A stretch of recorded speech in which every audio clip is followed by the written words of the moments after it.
Hi hello welcome to Koluguri 24/7 news channel. Peddi Sudarshan Reddy అకస్మాత్తుగా పరమపదించారు, కాలధర్మం చెందారు. నిన్నటి నుంచి ఈ వార్త ఒక షాకింగ్ న్యూస్లా మారింది. ఎందుకంటే పట్టుమని 50 ఏళ్ళు 54 ఏళ్ళు ఉన్నటువంటి ఇంకా ఎంతో భవిష్యత్తును, రాజకీయ భవిష్యత్తును చూడాల్సినటువంటి పెద్ది సుదర్శన్ రెడ్డి అకస్మాత్తుగా ఎందుకు కనుమూశారు? ఆయనకు అనారోగ్యం వచ్చింది, గుండెపోటుతో మరణించారు అని నిన్నటి దాకా అందరూ అనుకుంటూనే ఉన్నారు. అయితే డాక్టర్ల పరిశీలనలో తేలిన సంచలనమైనటువంటి విషయం ఏంటంటే పెద్ది సుదర్శన్ రెడ్డి మరణించింది ముమ్మాటికి గుండెపోటుతో కాదు. ఇది షాకింగ్ న్యూస్. గుండెపోటుతో కాకపోతే ఇంకేంటి? ఒత్తిళ్లు తట్టుకోలేక మరణించారా? లేదా ఆయన ఎవరైనా బ్లాక్మెయిల్ చేశారా? ఆయన ఏదైనా వివాదాల్లో చిక్కుకున్నారా? మానసికమైన ఆందోళనతో చనిపోయారా? ఎలా చనిపోయారు? చనిపోయిన మాట వాస్తవం. అయితే ఎలా అనేది ఇప్పటికీ ఒక బిగ్ మిస్టరీ క్వశ్చన్ మార్క్ లాగే మిగిలిపోయింది. కాకపోతే డాక్టర్లు చెప్పిన సమాధానం చాలా చాలా చాలా ఆసక్తికరంగా ఉంది. ఇదొక టిపికల్ రేర్ కేస్ స్టడీగానే మనం చూడవచ్చు. పెద్ది సుదర్శన్ రెడ్డికి నిజంగా హార్ట్ అటాక్ రాలేదు. మరి ఏం అటాక్ వచ్చింది? Lungs attack. మీకు వినడానికి ఒకంత ఆశ్చర్యంగా ఉన్నా కూడా ఇది పచ్చి వాస్తవం.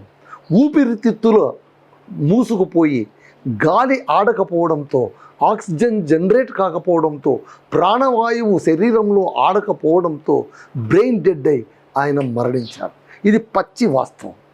పెద్ది సుదర్శన్ రెడ్డి ఎందుకు ఆయనకు ఊపిరితిత్తులు ఆగిపోయాయి అంటే ఇంతకుముందు ఏమైనా ఈ వ్యాధి ఉండిందా? అతను సరిగ్గా చూసుకోలేదా? క్రానికల్ పేషెంటా?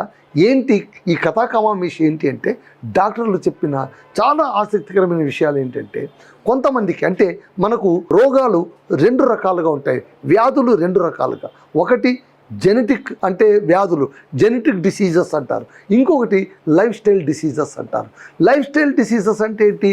మన జీవన శైలి ద్వారా మనకు సంక్రమించేటువంటి వ్యాధులు. అది స్వయంకృతం అంటే మనుగా చేసుకునేది. అంటే జంక్ ఫుడ్ తినడము, వేళాపాళ లేకుండా తినడము, ఆల్కహాలిక్గా మారడం, ఎప్పుడు పడితే అప్పుడు తినడము, ఏది పడితే అది తినడం.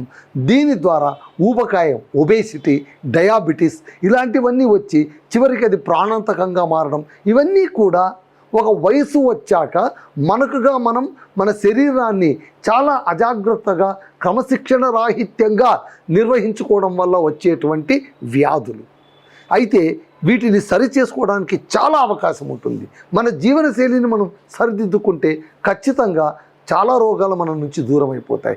ఇప్పటికీ కూడా మధుమేహం, diabetes it is a life style disease అంటారు. అంటే మన జీవన శైలిలోన కొన్ని లోపాల వల్ల వచ్చేటువంటి వ్యాధిగానే గుర్తిస్తున్నారు. వీటిని జీవనశైలి వ్యాధులు, లైఫ్ స్టైల్ డిసీజెస్ అంటారు. ఇక జెనెటిక్ డిసీజెస్ ఏంటంటే వంశపారంపర్యంగా వచ్చేవి.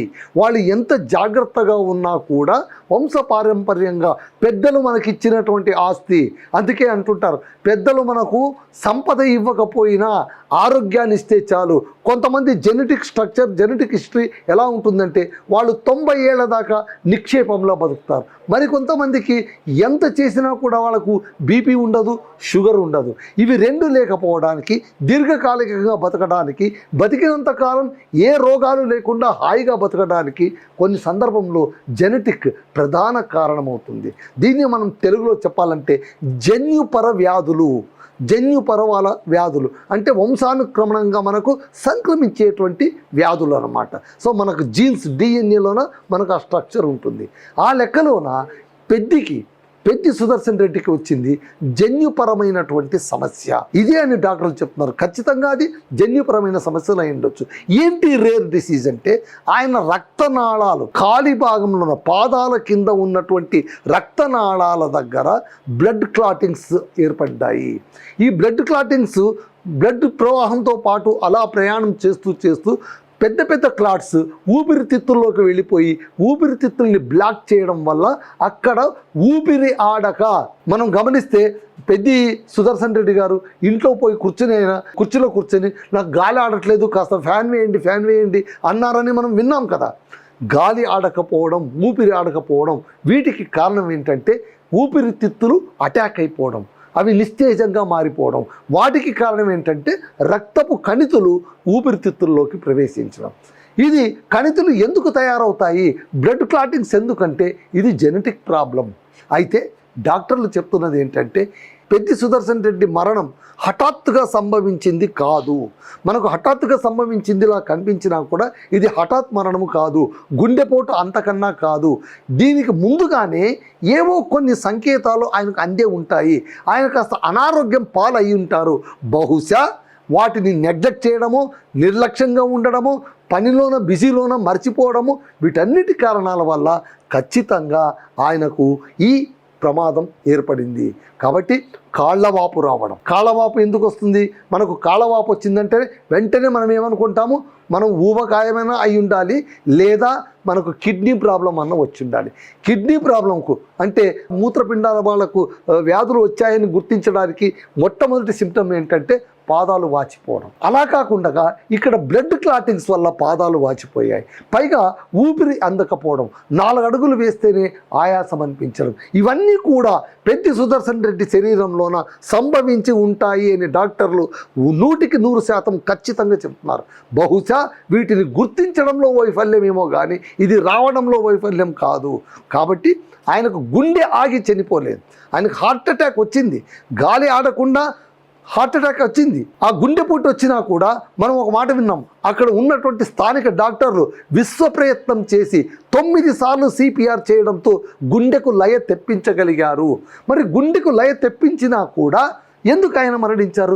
గ్రీన్ ఛానల్ ఏర్పాటు చేసి హైదరాబాదుకు హడావిడిగా హుటాహుటిన తీసుకొచ్చి యశోద ఆసుపత్రిలో చేర్పించినా కూడా ఇక్కడ హోరాహోరీగా పెద్ద హేమాహేమి డాక్టర్లు పోరాడినా కూడా ఆయన్ని ఎందుకు బతికించుకోలేకపోయారు?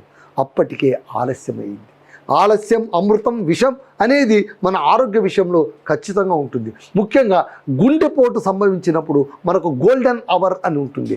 ఆ గోల్డెన్ అవర్ని మనం నెగ్లెక్ట్ చేస్తే తర్వాత మనం ఎంత ప్రయత్నించినా కూడా ఇర్రికవరబుల్, దాన్ని మళ్ళీ మనం తీసుకురాలేము.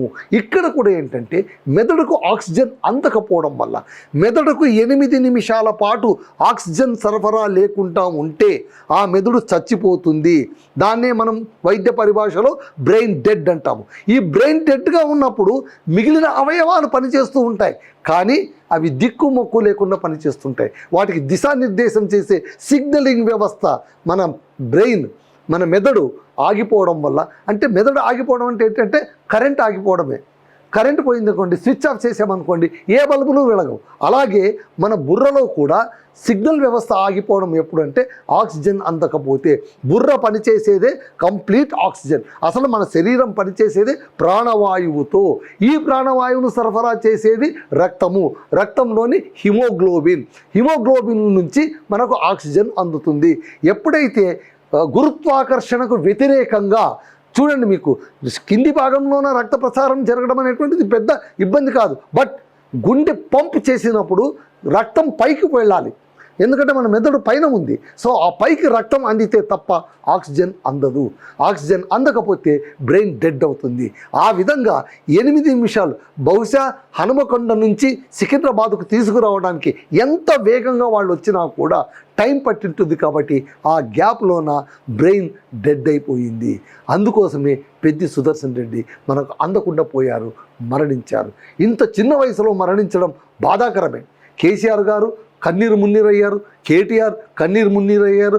యావత్ తెలంగాణ సమాజం మొత్తం కూడా దిగ్భ్రాంతిని వ్యక్తం చేసింది. ఒక ఉద్యమంలోన చురుగ్గా పాల్గొన్నటువంటి ఒక క్రియాశీలక రాజకీయ నాయకుడు మన చేయి దాటిపోయాడు కదా అని మనం అందరం బాధపడ్డాం. అయితే దీని వెనక ఉన్న వైద్య రహస్యం ఇదే. కాబట్టి పెద్ది సుదర్శన్ రెడ్డి గుండెపోటుతో మరణించలేదు, ఇది అవాస్తవం. ఆయన మరణించింది ఊపిరితిత్తులు బ్లాక్ కావడం వల్ల, లంగ్స్ అటాక్ అని అనొచ్చు మనము.